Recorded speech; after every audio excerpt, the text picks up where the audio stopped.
అండి ఇవాళ కొల్లేరు సమస్య గురించి ఎలక్షన్ లో కూడా చెప్పాము.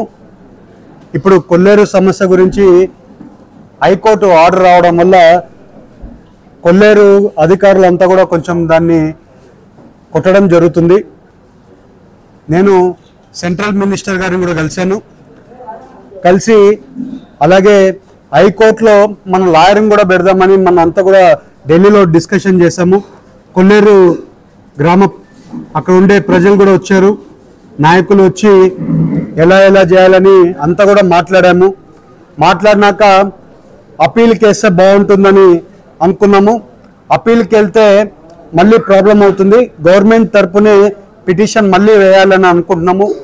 అదే రకంగా లోకేష్ గారు ఢిల్లీ వచ్చినప్పుడు మాట్లాడితే అదే రకంగా ఇవాళ చంద్రబాబు నాయుడు గారు కూడా టైం ఇచ్చి ఈ కొల్లేరు సమస్యని తీరుద్దామని 20వ తారీఖు రమ్మన్నారు. కొల్లేరు ప్రజలకి మళ్ళీ చెప్తున్నాం, కొల్లేరుకి ప్రజలకి ఎలాంటి సమస్య ఉన్నా కూడా మేము ముందున్నాం. ఇవాళ ఎమ్మెల్యే గారు కామినేని శ్రీనివాస్ గారు, అలాగే దిందలూరు ప్రభాకర్ గారు, అలాగే మన ఆంజనేయులు గారు, ఉంగటూరు ఎమ్మెల్యే గారు అందరూ కూడా మాట్లాడుకుంది అపాయింట్మెంట్ తీసుకున్నాము. ఈ కొల్లేరు సమస్య గురించి మాట్లాడి దీనికి శాశ్వత పరిష్కారం దిశలో మేము ప్రయత్నాలు చేస్తామని మీ అందరికీ తెలుపుతున్నాం. ఇవాళ ఎప్పుడో నుంచి ఉండే ఇష్యూ కొల్లేరు సమస్య, ఎప్పుడు కూడా పైన 5 ఏళ్లలో ఈ కొల్లేరు ఇష్యూ గురించి పట్టించుకోకపోవడం వల్ల ఇప్పుడు టోటల్గా అది ఎవరో సుప్రీంకోర్టులో ఒక పిటిషన్ వేయడం వల్ల ఇప్పుడు మళ్ళీ ప్రాబ్లం వచ్చింది. ఆ ప్రాబ్లంని రెక్టిఫికేషన్ చేసే దీంట్లో కొల్లేరు అందరూ వచ్చి కలిశారు. కొల్లేరులో కైకలూరులో మీటింగ్ పెట్టి కొల్లేరులో వాళ్ళకి చెప్పడం జరిగింది, శాశ్వత పరిష్కారం గురించి మేము ప్రయత్నం చేస్తున్నాం అని మళ్ళీ కొల్లేరులకి మళ్ళీ చెప్తున్నాం. మీరు ఎక్కడ కానీ ఇది చేయొద్దండి, మేము ఈ పరిష్కారం కోసము సీఎం గారిని కలుస్తున్నాం, అలాగే డిప్యూటీ సీఎం గారిని కూడా కలిసి పరిష్కారం గురించి మాట్లాడుతున్నామని మీ అందరికీ తెలుపుతున్నాం. అలాగే ఇవాళ ఎమ్మెల్సీ ఎలక్షన్స్ కూడా క్యాంపెయినింగ్ అందరూ కూడా పెద్ద ఎత్తున చేస్తున్నారు. ఇవాళ ఎమ్మెల్సీ ఎలక్షన్లో అందరు కూడా మేము చదువుకున్న వాళ్ళము, మీ అందరికీ కూడా టీచర్లకైనా కానీ ఉద్యోగాలు ఉండేటోళ్ళందరికీ కూడా ఇవాళ టీడీపీ అభ్యర్థి అయినా కూడా రాజశేఖర్ గారిని అలాగే రాజేంద్ర ప్రసాద్ గారిని వీళ్ళిద్దరిని కూడా మీ అందరూ గెలిపియాలని మీ అందరినీ కోరుకుంటున్నాం. ఇవాళ టీడీపీ పార్టీ మీద చాలా వరకు 8 నెలల్లో చాలా వరకు ఉండే సమస్యలన్నీ కూడా తీర్చుకుంటూ వస్తున్నాం. ఇవాళ మీరు చూస్తే పోలవరం ప్రాజెక్ట్ అయినా కానివ్వండి, అలాగే రోడ్లు అన్నీ కూడా మరమ్మతులు చేయడం అయినా కానివ్వండి, పెన్షన్లు అయినా కానివ్వండి, ప్రతి ఒక్కటి 1వ తారీఖే జీతాలైనా కానివ్వండి, ఇవన్నీ కూడా స్ట్రీమ్ లైన్ చేసుకుంటూ వస్తున్నాం. వచ్చే రోజుల్లో మేము చెప్పిన పథకాలు కూడా ఇవ్వబోతున్నాం, అవి కూడా వచ్చే ఫైనాన్షియల్ బడ్జెట్లో కూడా పెడుతున్నారు. అవి కూడా పెట్టి వచ్చే రోజుల్లో ప్రతి ఒక్కరికి మేము చెప్పిన సూపర్ 6 పథకాలు ఏమున్నాయో ప్రతి ఒక్కటి ఇస్తామని మళ్ళీ తెలుపుతున్నాం. అలాగే మీరు ఇవాళ చూస్తే చింతల్పూడి లిఫ్ట్ ఇరిగేషన్ ప్రాజెక్ట్ ఉంది. చింతల్పూడి లిఫ్ట్ ఇరిగేషన్ ప్రాజెక్ట్లో ఎన్జిటిలో కేసు ఉంది. ఆ కేసు క్లియరెన్స్ అవ్వాల్సిన అవసరం ఉంది. మన గవర్నమెంట్ కూడా ఆ కేసు గురించి ప్రయత్నం చేస్తున్నారు.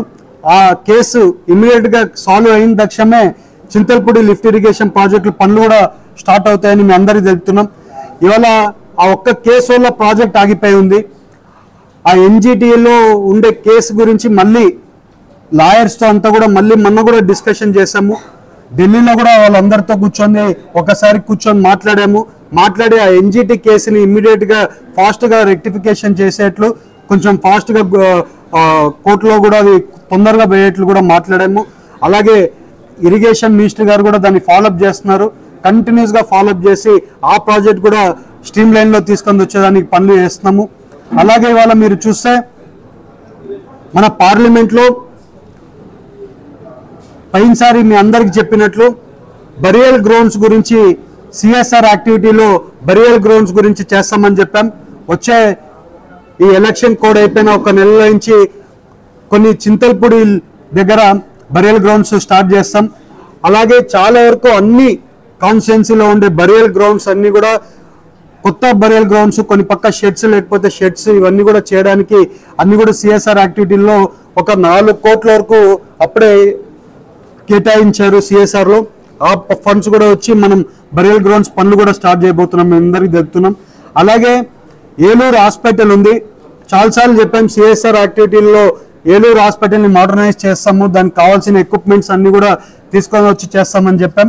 అదే రకంగా ఇవాళ మనకి ₹1 కోటి అప్పుడే శాంక్షన్ జరిగింది. ఇంకా వచ్చే రోజుల్లో ఇంకొక 3 కోట్లు శాంక్షన్ అవ్వాల్సిన అవసరం ఉంది. ఆ ₹1 కోటిలో 30 లక్షలు ఈ మార్చి నుంచే కొన్ని వరకు ఎక్విప్మెంట్స్ పెట్టున్నారు. ఆ ఎక్విప్మెంట్స్ పనులు కూడా స్టార్ట్ చేస్తున్నామని మీ అందరికీ తెలుపుతున్నాం. ఇవాళ రోడ్లు అన్నీ కూడా ఎక్కడెక్కడ ఉండే రోడ్లన్నీ కూడా మరమ్మతులు కూడా జరుగుతున్నాయి. ఆ మరమ్మతులతో పాటు కొత్త రోడ్లు కూడా మళ్ళీ ఎస్టిమేషన్లు తయారు చేసి గవర్నమెంట్కి పంపించడం జరిగింది. అవన్నీ కూడా వచ్చే రోజుల్లో కొన్ని రోడ్లు అన్నీ కూడా మళ్ళీ కొన్ని కొత్త రోడ్లు వేయాల్సింది ఉంది, కొన్ని యూజ్ చేయాల్సి ఉంది, అవన్నీ కూడా మళ్ళీ చేస్తాం. అలాగే ఇవాళ విలేజ్లలో ఎన్ఆర్జీఎస్ ఫండ్స్లలో ఆల్మోస్ట్ సీసీ రోడ్స్లో చాలా వరకు చేస్తూ వస్తున్నాం. ఇంకా వచ్చే 3-4 ఏళ్ళలో ఆల్మోస్ట్ అన్ని పల్లెల్లో ఎక్కడెక్కడ సీసీ రోడ్లలో అవసరం ఉన్నాయో ప్రతి ఒక్క సీసీ రోడ్లను కూడా కంప్లీట్ చేస్తామని మీ అందరికీ చెప్తున్నాం. అలాగే ఇవాళ ఎలక్షన్ క్యాంపెయినింగ్లో కోయలగూడెంలో అండర్ డ్రైనేజ్ గురించి మాట్లాడాము, అలాగే ఫైర్ స్టేషన్ గురించి మాట్లాడాము, డిగ్రీ కాలేజ్ గురించి మాట్లాడాము. ఇవాళ ఆ పనులన్నీ కూడా స్టార్ట్ చేస్తున్నాం. ఇవాళ పంచాయతీరాజ్లో ఉండే ఫండ్స్ కూడా పెట్టుకుంది అండర్ గ్రౌండ్ డ్రైనేజ్ కూడా స్టార్ట్ చేస్తాము కోయలగూడెం మండలంలో. ఇవన్నీ కూడా ప్రతి ఒక్కటి అభివృద్ధి కార్యక్రమాలు చేసుకుంటూ ముందుకు వెళ్తున్నాం. ఈవెన్ అందరు కూడా వెయిట్ చేస్తున్నారు సూపర్ 6 ఎప్పటి నుంచి ఇస్తారు ఏంటి అని. సూపర్ 6 వచ్చే రోజుల్లో కంపల్సరీ సూపర్ 6 ఇస్తామని మీ అందరికీ తెలుపుతాం.